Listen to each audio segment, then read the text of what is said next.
Three, two, one. Here we go again. This is Brian. I'm out of breath. God, I got all excited. I couldn't get on.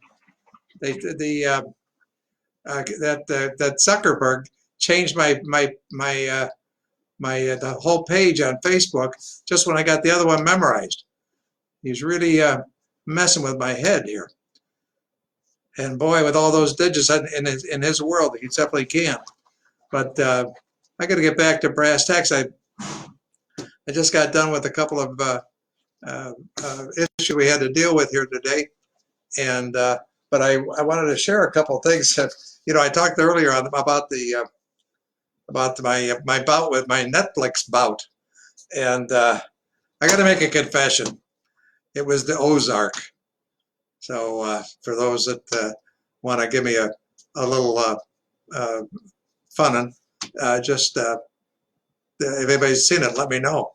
And or if you haven't seen it, call me and ask me about it. And I generally talk about my phone number, 815-220-0299. That's my business number, and it's available, of course, as long as I'm awake. I'll answer it if I can be of any help to anybody. But I just thought I'd take this opportunity because I'm going to get my hair cut a little bit later, and so I needed to take care of this, and so I got Ozark off my brain. But then I checked my emails this afternoon. I don't know if you followed one of my previous sharings. I had talked about a fellow that had made a profound effect on my life, a fellow by the name of Bill McGrane. One thing I neglected to tell you is that I had never paid him. Well, maybe I did talk about it. Well, I got a text from his son, and his son reached out to me as he carried on his dad's business. And when I was coming out of my addiction, I didn't have any money. That wasn't the only person that I didn't pay, or the only agency I didn't pay. But I have made amends. And when I got this letter from his son, I believe I'd made an amends to him, but man, that's so long ago. That was God. I can't remember. But anyway, it's not important. But the thing is, I opened up my emails because the other night when I got up early, I'm checking stuff, and I decided to make an amends to Bill McGrane, the son. And so I typed him up an internet email, and I sent it to him. I'm going to read you the response.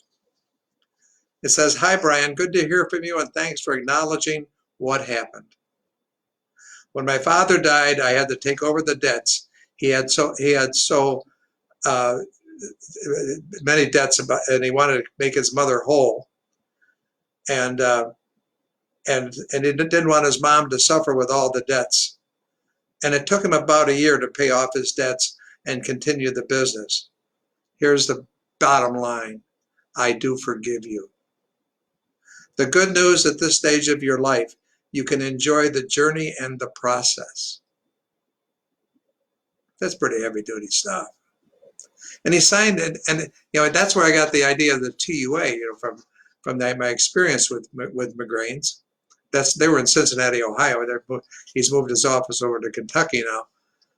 But the total unconditional acceptance is, man, it just goes right in line with my thinking on 12-step importance. But he didn't sign his letter TUA.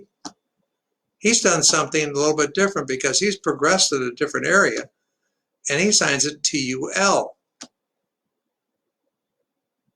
I believe what he means with TUL is total unconditional love. And I think that means, there's 5 different kinds of love, and the most pure love is agape. That's where you can love and expect nothing in return.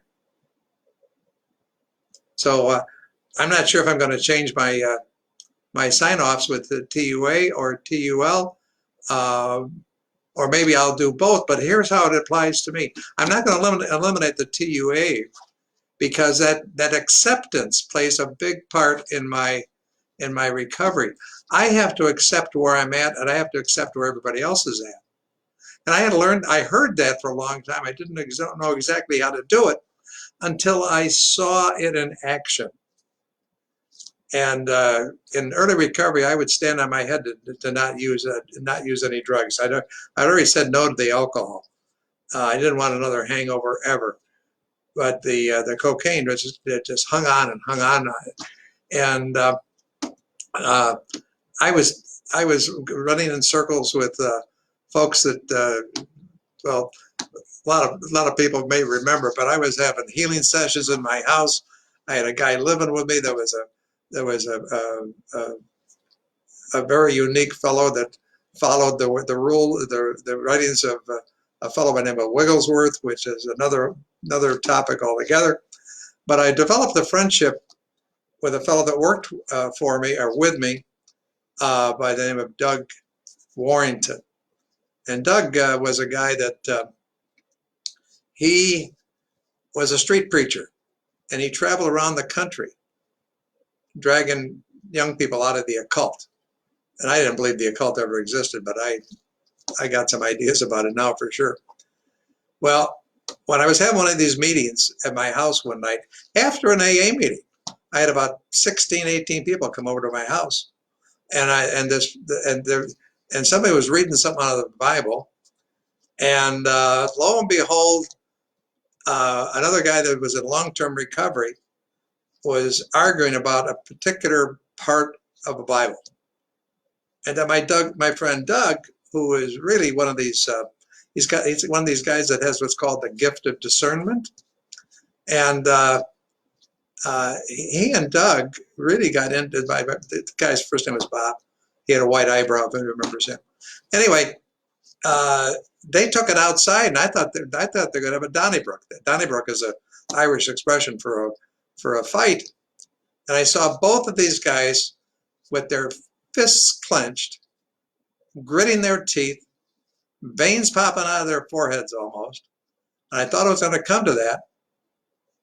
But then my friend Doug, he took 2 steps back, and he raised his hands, and he said to the other fella, "I accept where you are."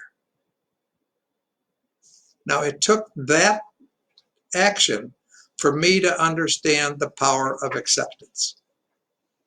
And that's why I speak to acceptance not out of surface, but out of depth and knowledge of the value of accepting where people are, and also realizing that I'm powerless over other people, places, and things.